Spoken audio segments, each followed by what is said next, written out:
Backpack Journalist คิดเชื่อมโลกคิดต่างเชื่อมเรื่องราวเปิดโลกทัศน์ใหม่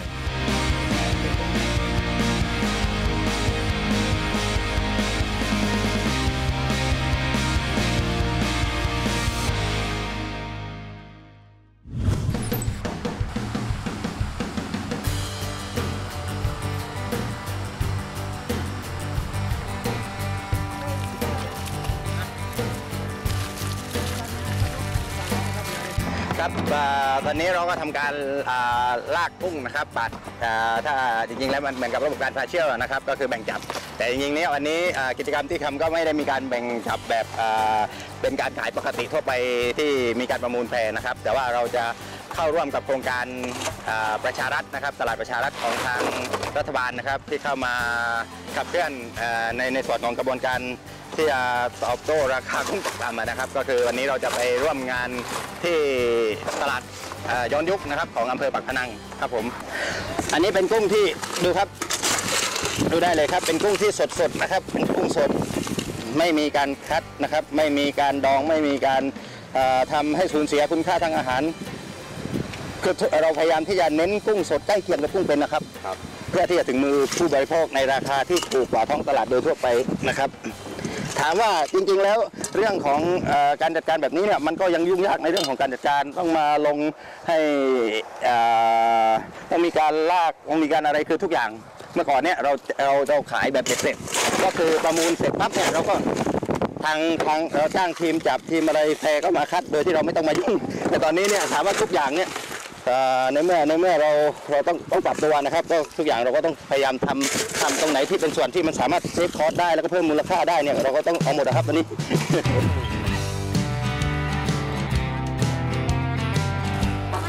ตัวใหญ่สดๆเลยค่ะโลละ200ค่ะตรงนี้ก็ต้องขอบคุณที่ทางภาครัฐก็ให้ส่วนสนับสนุนให้เกษตรกรโดยตรงอย่างพวกผมนะครับแล้วในทีมงานตัวแทนของชมรมกุ้งสงขลานครศรีก็มีทั้งกุ้งแปรรูปอะไรพวกนี้นะครับได้มานำมาถึงมือผู้บริโภคนะครับทำให้ผู้บริโภคส่วนหนึ่งนะครับก็จะได้รับรู้ถึงความเดือดร้อนของเกษตรกรผู้เลี้ยงกุ้งนะครับว่าตอนนี้เนี่ยภาวะที่กุ้งราคาถูกเนี่ยทำให้เกษตรกรประสบกับความขาดทุนนะครับโดยภาพกว้างมาแปรรูปให้มาขายให้กับในนามชมรมครับก็มีผัดไทยกุ้งสดมีกุ้งชุบแป้งทอดมีกุ้งอบสมุนไพรอย่างพวกนี้ครับซึ่งพอทำได้นะครับให้คนทานก็อยู่ได้ในชมรมก็เป็นสมาชิกชมรมด้วยกันนะครับก็ได้เงินรางวัลสร้างรายได้ให้กับครอบครัวหลายครอบครัวที่มาช่วยกันเดี๋ยวเรามาขายในนามชมรมในภาวะกุ้งที่ว่าถูกตกต่ำในภาวะนี้เพื่อให้พี่น้องนะครับทั้งตลาดย้อนยุคอำเภอปากพนังและก็อำเภอหัวไชทั้งได้กินกุ้งสดกันในช่วงนี้นะครับถามว่าจริงๆแล้วตรงนี้เนี่ยมันไม่สามารถที่จะแก้ปัญหาได้โดยตรงแต่ผมคาดหวังว่าในเมื่อมีการสนับสนุนนะครับแล้วก็ช่วยเหลือจากทางภาครัฐบวกกับการตื่นตัวของเกษตรกรโดยตรงเนี่ยและช่วยกันในภาพรวมเนี่ยผมถามว่าถ้าวันนี้ผมฟาร์มเดียวหรือว่าในชมรมไม่กี่คนเดินไปได้เนี่ยเราก็ไม่สามารถก้าวข้ามความในช่วงวิกฤตแบบนี้ไปได้คือแล้วจริงๆแล้วผมต้องการที่จะการแก้ปัญหาที่มันตรงจุดแล้วก็มีการเข้ามาซัพพอร์ตอย่างเต็มที่ของรัฐบาลนะครับมาช่วยว่าเราเดือดร้อนจริงๆนะครับแล้วช่วยถ้าเกิดว่าพวกผมอยู่ได้หรือว่ารายเล็กไม่กี่รายอยู่ได้เนี่ยมันก็ไม่สามารถก้าวข้ามไปได้คือกุ้งจะต้องผ่านไปได้โดยภาพใหญ่ครับคือธุรกิจมันต้องอยู่ได้ต้องมีการเขาเรียกว่าอยู่ได้อย่างถ้าจะอยู่ได้อย่างยั่งยืนมันต้องทุกคนอยู่ได้เหมือนที่สโลแกนของพวกผมที่ในชมรมกุ้งสงขลานครศรีบอกว่าเราจะก้าวไปพร้อมๆกัน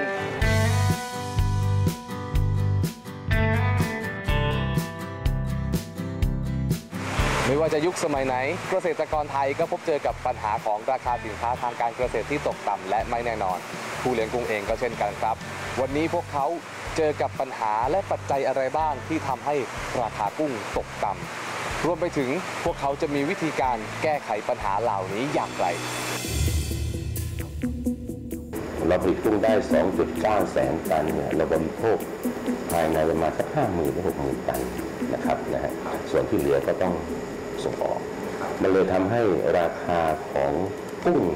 ที่แพรรับซื้อจากเกษตรกรผู้เลี้ยงจะเป็นไปตามกลไก ราคาตลาดโลกมากกว่านะครับนะฮะทีนี้ประเทศไทยของเราเนี่ยต้องยอมรับอีกอย่างหนึ่งว่ามีปัจจัยหลายๆด้านนะครับทำให้ต้นทุนของเราสูงนะครับ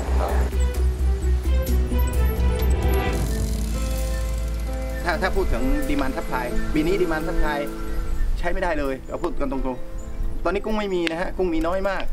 แต่ราคาตกเพราะอันนี้อะไรก็เลยกลายเป็นข้อกังขาของเกษตรกรโดยทั่วไปว่าทำไมกุ้งไม่มีแต่ราคาไม่ดีผมขอคุยถึงที่100 ตัวต่อกิโลกรัมนะครับประเทศไทยของเราเนี่ยมีต้นทุนการผลิตอยู่ที่115 บาทต่อกิโลกรัมนะครับประเทศเวียดนามเนี่ยจะอยู่ที่ประมาณสัก90 บาทประมาณนั้นนะครับอินเดียก็เช่นเดียวกันถามว่าทำไมก็ค่าแรงของเราอันนี้คงทราบกันว่าจะสูง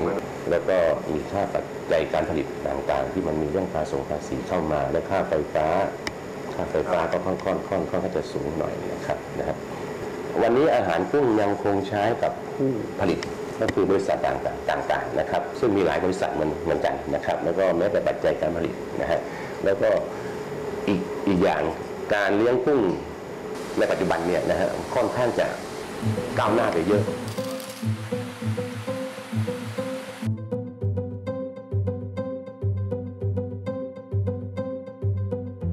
ผู้เลี้ยงก็ต้องปรับตัวที่จะใช้เทคโนโลยีที่เหมาะสมกับรูปแบบวิธีการเลี้ยงรูปแบบต่างๆครับทางการไฟฟ้านี่คิดอัตราค่าไฟเป็นรูปแบบอุตสาหกรรมเนื่องจากใช้กำลังไฟฟ้าหลายแรงม้านะครับก็เป็นเรทที่ค่อนข้างสูงเหมือนกับอุตสาหกรรมอื่นแต่จริงแล้วนี่คือเราอยู่ในภาคส่วนของเกษตรกรก็ควรจะคิดในส่วนของราคาเพื่อเกษตรกรหรือเกษตรกรรมน่าจะดีที่จะให้ลดต้นทุนนี้ได้นะครับในเรื่องของค่าไฟฟ้า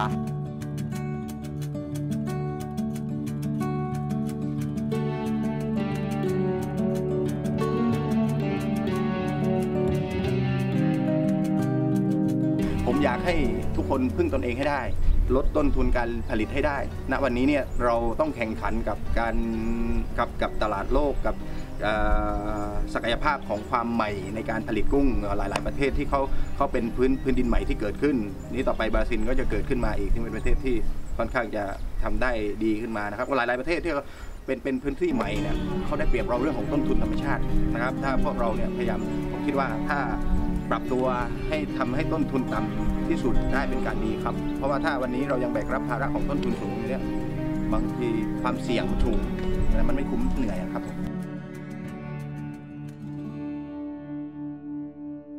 เลิกมาประมาณ3 ปีคุณลุงทำประมงมากี่ปีตั้งแต่ออกป .4 เลยไม่ได้เรียนต่อพ่อแม่จนตอนนี้ลุงอายุ76เต็มแล้วออกตั้งแต่2 คนจนออก4 คนจนออกเรือ6 คนแล้วออก10 กว่าคนแล้วออก50 กว่าคนปีขายตอนนี้จบชีวิตประมง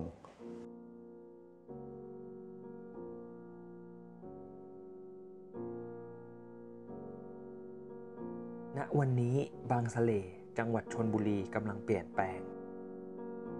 จากหมู่บ้านชาวประมงไปสู่กระแสการท่องเที่ยวที่กำลังเติบโตขึ้น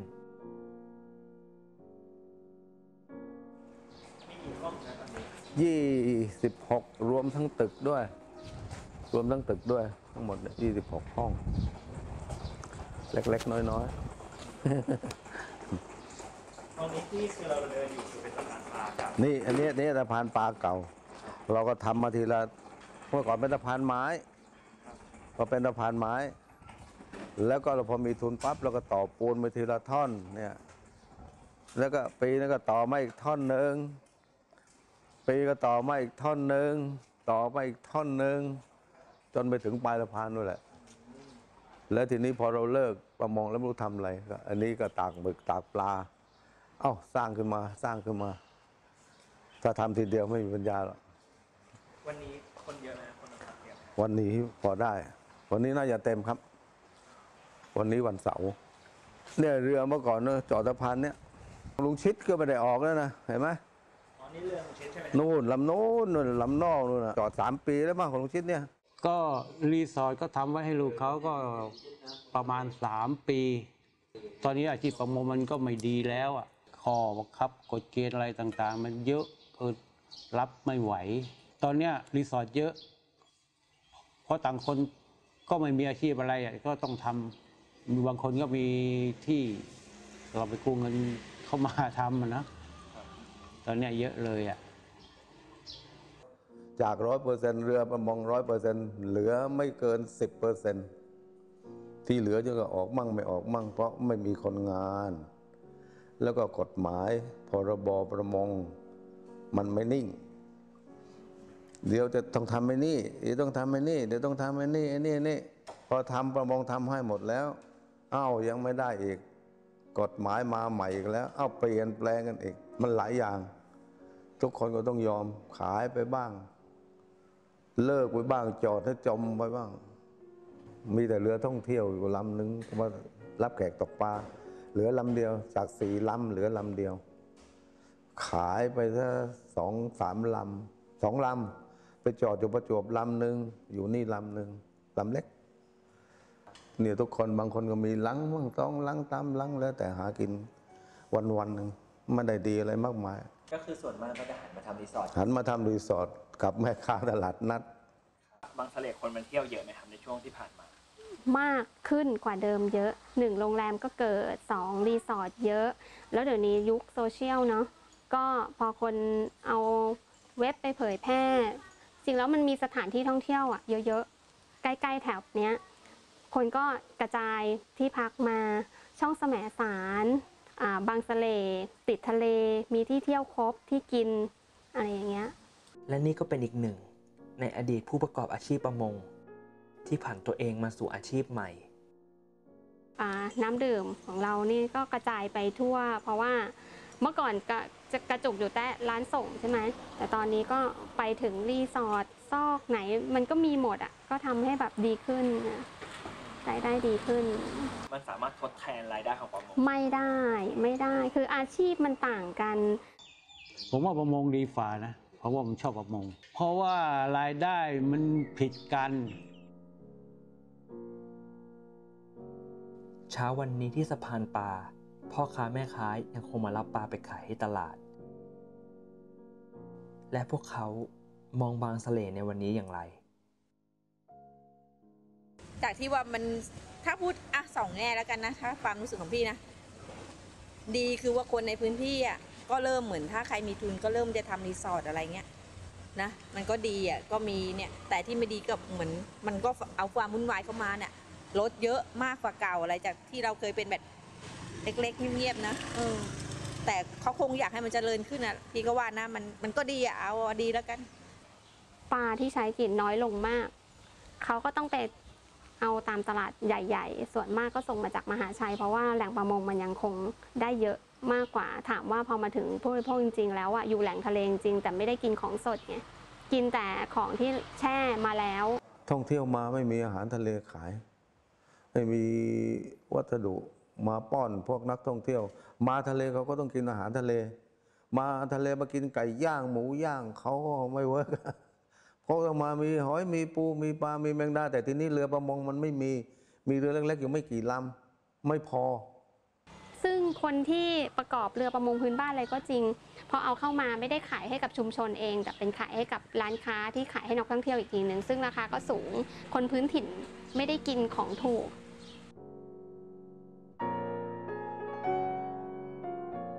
หลังตะวันตกดินริมชายหาดของบางสะเลมีสีสันมากกว่าในอดีตบางสะเลนี่โตจริงๆนะไม่เกิน5 ปีนี่นะท่องเที่ยวโตขึ้นแต่ประมงลดลงคนก็อาศัยกับการท่องเที่ยวที่อยู่ทุกวันเนี่ยแต่ต้องคนมีทุนคนที่อื่นเข้ามาน้อยคนแต่ว่าเข้ามาใหญ่ๆเป็นคอนโดไปบ้างเป็นรีสอร์ทไปบ้างเฉพาะคนในบางเลเองเล็กนิดเดียวคนพื้นที่ส่วนมากก็ทำประมงพอเลิกทำประมงแล้วเงินทองมันก็ไม่ได้มีเยอะก็ย้ายไปอยู่ที่อื่นขายที่ขายทางย้ายไปอยู่ที่อื่นส่วนคนที่อื่นก็มาแทนที่ปิดป้ายขายมันวิ่งทั่วจะมีขายที่เบอร์นี้ก็จะมีทั่วหมดขายบางคนมี4 ไร่จะขาย2 ไร่บางคนมีไร่จะขายครึ่งไร่ขายพออยู่รอด3 ปีภายใต้การแก้ปัญหาประมงไทยไม่ว่าเราจะมองนโยบายนี้อย่างไร 3 ปีที่ผ่านมาก็ยาวนานมากพอที่ทำให้หมู่บ้านชาวประมงแห่งหนึ่งเปลี่ยนไปดูเหมือนว่าการเปลี่ยนแปลงครั้งนี้จะมีผู้ที่โชคร้ายมากกว่าโชคดี ลุงลงจากประมงดวงดีที่สุดที่อยู่ได้ทุกคนเดือดร้อนบางคนเพื่อนลุงนะต้องมาขอลุงขอสัก10,000สัก5,000ไปช่วยเหลือครอบครัวมีบ่อยลุงถือว่าดวงดีใน100ลุงจะเป็นคนสัก10 คนจะไม่ค่อยได้เรานั้นไปหมดบ้านช่องลูกเต้าเรียนหนังสือจบมั่งไม่จบมั่งหมด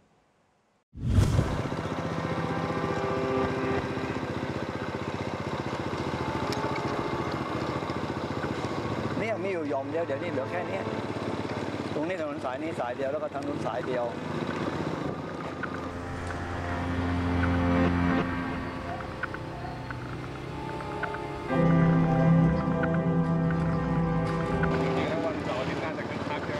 ไม่คึกคักปกติแล้วเดี๋ยวนี้มันก็ไม่มีความคึกคัก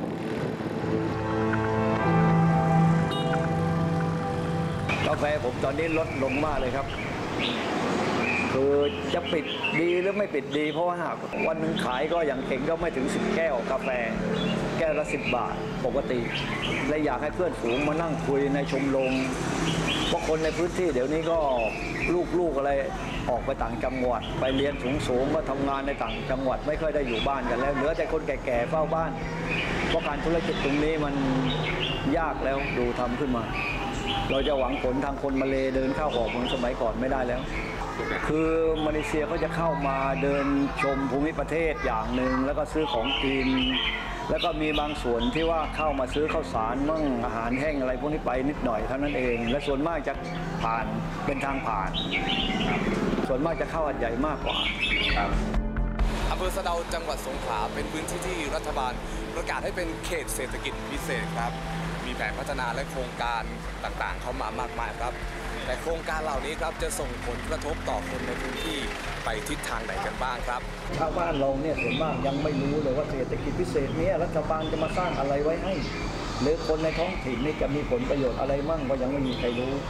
1:30อย่างนี้เขาเก็บร้านกันเดี๋ยวนี้5:04 5:00 5:00 กว่าเขาเก็บแล้วครับยังไม่เหมือนกันแล้วมันเปลี่ยนไปคนก็ยังเปลี่ยนและอีกอย่างหนึ่งเพราะว่าการเมืองท้องถิ่นนี่ยังขาดผู้นำเพราะตอนนี้หมดวาระมานานแล้วยังไม่มีการเลือกตั้งและไม่มีนายก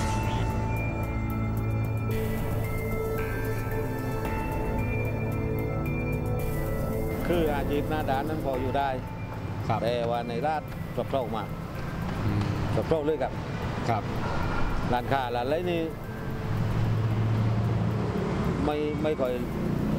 อยลงเรื่องใดๆมันประกาศมันนานนะนายนี่เห็นข่าวลือมันลือกันมานานว่าป้าดังนี่เป็นเศรษฐกิจพิเศษแต่ว่าเบอร์มอดเป็นตักที่เมื่อเป็นเขาก็ตักที่นึงครับราคาดินไปขึ้นตามไอ้ปากันนะปาไอ้แต่ว่าเศรษฐกิจพิเศษเนี่ยราคาขึ้นอย่างมูครับแต่คนเธอไม่มีใครมาเธอมาถ้าโครงการเขตเศรษฐกิจพิเศษสงขลาเกิดขึ้นคำถามคือสงขลาได้อะไรแล้วก็ชาวบ้านที่สะเดาได้อะไรนะครับอันนี้ต้องยอมรับว่าอันแรกเลยคือในเรื่องของเศรษฐกิจนะครับพอมีเขตเศรษฐกิจพิเศษเนี่ยก็จะมีผู้ประกอบการมาลงทุนนะครับในเขตเศรษฐกิจพิเศษซึ่งเรากำหนดไว้นะครับที่อยู่ประมาณ600 กว่าไร่ตรงนี้เนี่ยก็จะเกิดการจ้างงาน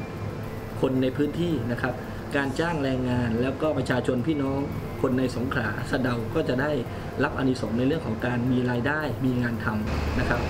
เอาเฉลี่ยบวกหลบคุณนั้นแหละก็อยู่ในวันที่อร่อยได้ละ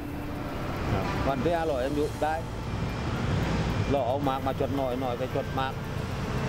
วันที่อร่อยได้อะเราต้องวิ่งกันทั้งวัดนะอยู่กันทั้งวัด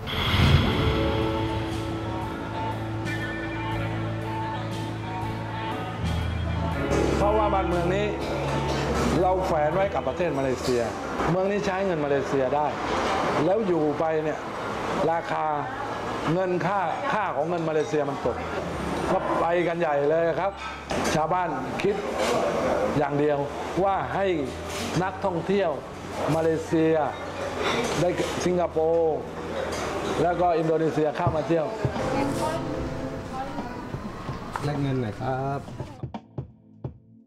แลกเป็นอะไรอ่ะคะครับ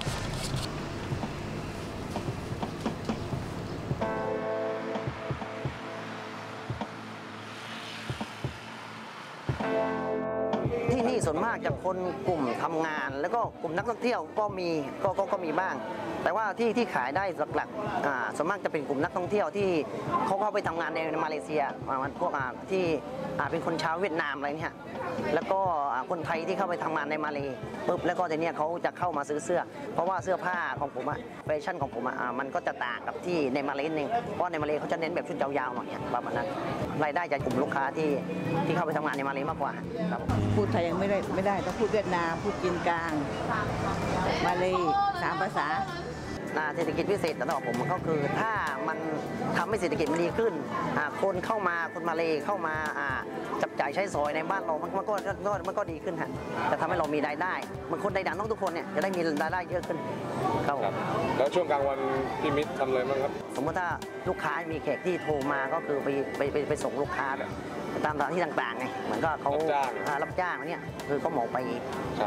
นามบินอะไรพวกเนี้ยผมก็มีรายได้ช่วงนั้นประทังนิดนึงฮะคือว่าแข้งมาที่ห้างนี้พอมาจอดรถพอจอดรถเรียบร้อยแล้วก็เรียกแขกนะทางเขาเลยเขาต้องการไปไหนถ้าเขาบอกว่าเขามาถือของก็ไม่เบื่อแต่เขาต้องการจะไปด้านนอกหรือว่าจะไปฮัทใจหรือว่าจะไปไหนก็ได้แล้วก็มีหลักบริการแต่ต้นต่อพีไม่ได้วิ่งฮัทใจไก่เย็นวิ่งแค่ด้านนอกรับสภาพเพราะว่าเราเลี้ยงลูกพอลูกมันโตแล้วก็มาเราก็ลดลงแต่เราให้ลูกเรียนจบเม็ดก็โอเคแหละมาทำหาค่ากับข้าวค่าอะไรพอในส่วนด่านใหม่และด่านเก่าเนี่ยตอนนี้อยู่ในระหว่างการพูดคุยแล้วก็การวิเคราะห์ดูว่าในการที่เราเปิดด่านใหม่แล้วเนี่ยจะเกิดผลกระทบกับพี่น้องชุมชนในตำบลสำนักขามที่เป็นแหล่งธุรกิจเดิมไหมนะครับการที่จะให้นักท่องเที่ยวเนี่ยย้อนกลับมาเที่ยวตรงจุดเดิมเนี่ยจะทำได้มากน้อยแค่ไหนสิ่งที่ทางจังหวัดกับทางด่านศุลกากรจะดูว่าทำอย่างไรให้จุดท่องเที่ยวเก่าที่ด่านเก่าเนี่ยสามารถค้าขายอยู่ได้เหมือนเดิมนะครับโดยที่ไม่กระทบกับการที่เปิดด่านใหม่ครับแล้วมีข้อสรุปหรือยังว่าด่านเก่าจะปิดไหมครับท่านณขณะนี้เรายังไม่ได้มีเจรจาในเชิงลึกกันแต่ว่าเดี๋ยวเราจะคุยกับทางกรมศุลกากรโดยตรงนะครับแต่ในเบื้องต้นเนี่ยคาดว่าด่านเก่าเนี่ยเราน่าจะยังเปิดใช้อยู่เพื่อจะอำนวยความสะดวกให้กับนักท่องเที่ยวครับเขาก็หวั่นกันนะก็หวั่นกลัวไม่มีมาเลเข้ามากลัวคนน้อยไม่ได้ขายอะไรถ้าปิดก็แย่นะก็มีแต่คนในพื้นที่ไม่มีนักท่องเที่ยวใช่ไหมก็ส่วนมากที่ด่านนี่ก็หากินกับนักท่องเที่ยวอะไรกันอยู่แล้วมันก็เป็นห่วงโซ่กันหมดบนเนื้อที่661ไร่ห่างออกไปจากเขตชุมชนเดิมมีโครงการสร้างด่านสะเดาแห่งใหม่ด้วยงบประมาณ 2,000 ล้านบาทรวมไปถึงโครงการต่างๆอีกมากมายโครงการเหล่านี้จะส่งผลต่อคนในพื้นที่มากน้อยเพียงใด